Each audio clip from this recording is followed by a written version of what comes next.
moi c'est... Enfin, avec le port de la prothèse, je crois que c'est vraiment sympa de pouvoir courir dans les bois parce que c'est quand même moins traumatisant. Le sol est plus souple. Et mine de rien, c'est important quand même, quoi. Les chocs sont moins violents sur le sol.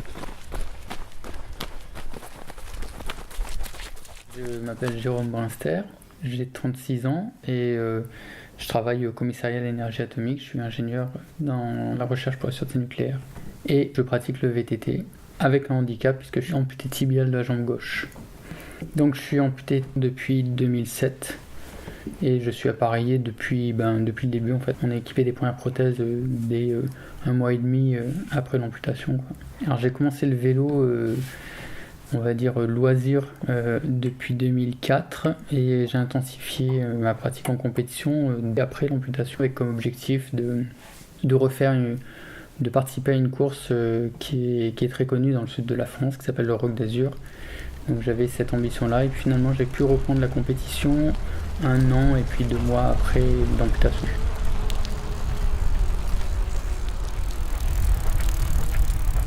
L'amputation m'a été proposée par un chirurgien parce que j'avais ce qu'on appelle une ostéite, une affection de l'os au niveau du pied.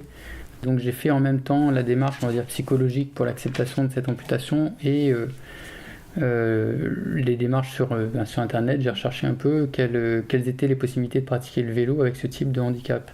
Et donc j'ai été très vite rassuré et j'ai rencontré des gens qui étaient déjà amputés comme j'allais l'être et qui pratiquaient le vélo, dont notamment des gens qui sont devenus après membres d'association Andy Riders. On a fondé tout ça ensemble en 2008. Et depuis mon amputation tibiale, ma vie a changé, quoi, clairement. Les petits bobos inévitables avec les prothèses, mais grosso modo, c'est un gros apport. Je vis très très bien mon handicap et je suis pas gêné dans la mesure où je peux me déplacer facilement, je peux marcher sur les distances que je veux, les temps que je veux, courir quand je veux courir, pédaler quand je veux pédaler. Ça me pose pas de problème. Et je fais de la course à pied, du vélo de route. Et là, pour cette année, je me suis mis au BMX aussi pour travailler les aspects techniques. Donc ça fait 3 fois par semaine, en général, 3-4 fois par semaine. L'avantage de la course à pied, c'est qu'on peut pratiquer, on peut faire un bon entraînement, 3/4 d'heure, 1 heure, et puis le faire plusieurs fois dans la semaine, c'est pas très contraignant, quoi. Le problème, c'est que dans les descentes, par exemple, ou dans les montées, sur le plat, ça va, mais dans ces deux situations, faut vraiment charger côté prothèse. Et on n'a pas le même contrôle de la cheville. Tous les mouvements se répercutent au niveau du genou. Et des fois, ça part tout seul, quoi. Elle tient uniquement par le vide d'air, comme une ventouse. Et l'avantage du système quand je cours, c'est qu'à chaque fois que je m'appuie, ça chasse un peu plus l'air. Oui, je pratique pas mal de compétitions. J'essaie de pas en faire trop non plus parce que j'ai une vie de famille à côté. Je pratique 2 types de disciplines. Une qui s'appelle le cross-country, donc c'est ce qu'on peut pratiquer facilement en plaine. C'est la discipline olympique en fait. Et une autre qui s'appelle la descente marathon. C'est un esprit un peu plus freeride. Mais je fais peut-être entre 5 et 10 courses de cross-country. Et puis 3-4 gros déplacements sur des courses importantes et qui présentent des beaux défis en descente marathon.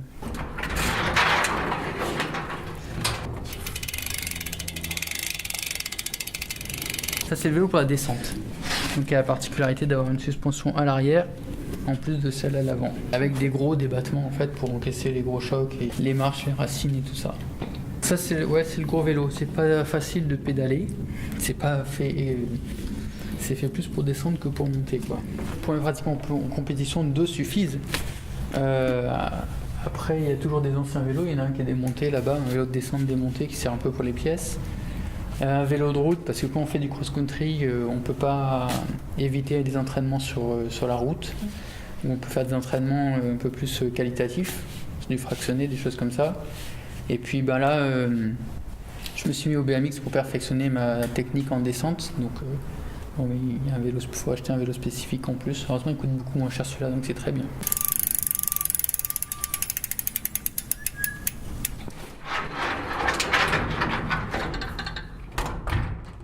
Les gens qui sont amputés sous le genou n'ont besoin d'aucun aménagement.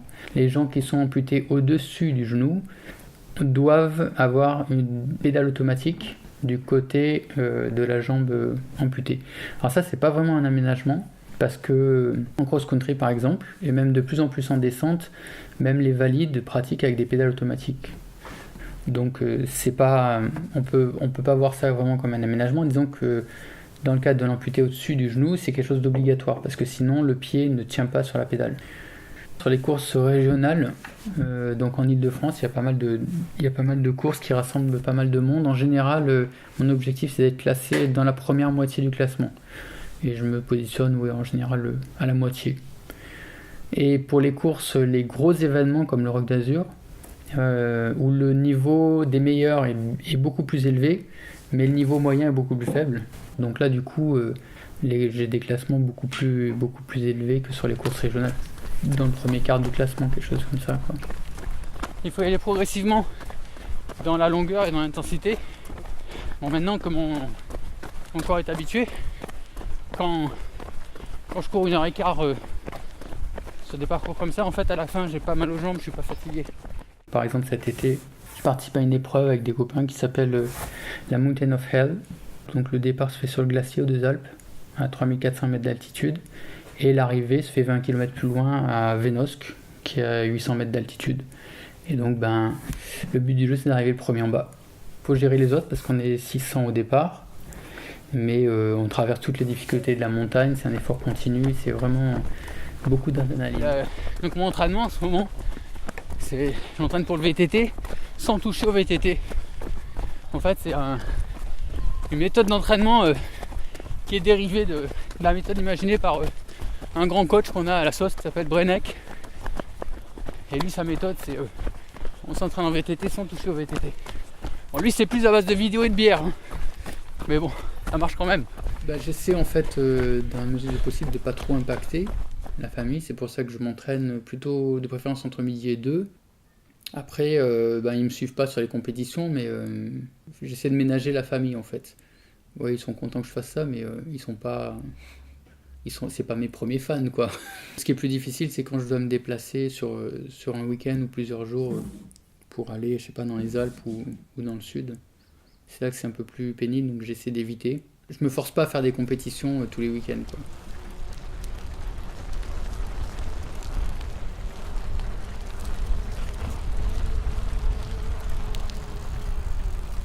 Ça amène une autre vision quand même de la vie. On se dit, on profite un petit peu plus de tous les bons moments, quoi. On arrive à relativiser certains moments difficiles aussi. Par exemple, dans la vie professionnelle, c'est pas toujours marrant, mais on se dit, c'est pas grave, hein, il y a pire dans la vie. C'est vraiment personnel à chacun ressent son handicap différemment. Moi, ça m'aide à positiver.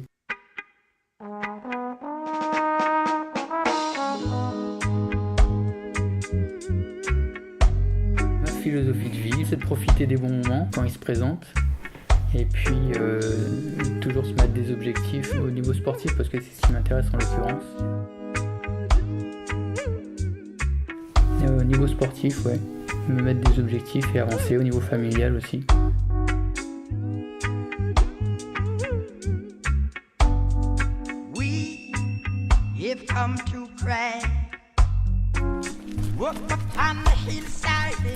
Manger équilibré, mais je m'interdis pas les apéros et tout ça, quoi.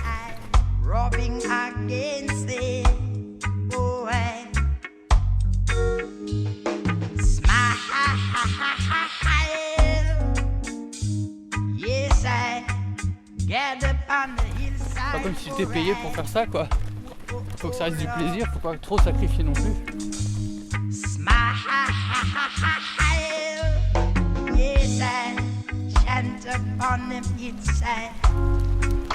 Whispering thoughts that rise against I, reaping over hills and boundaries, impose the law.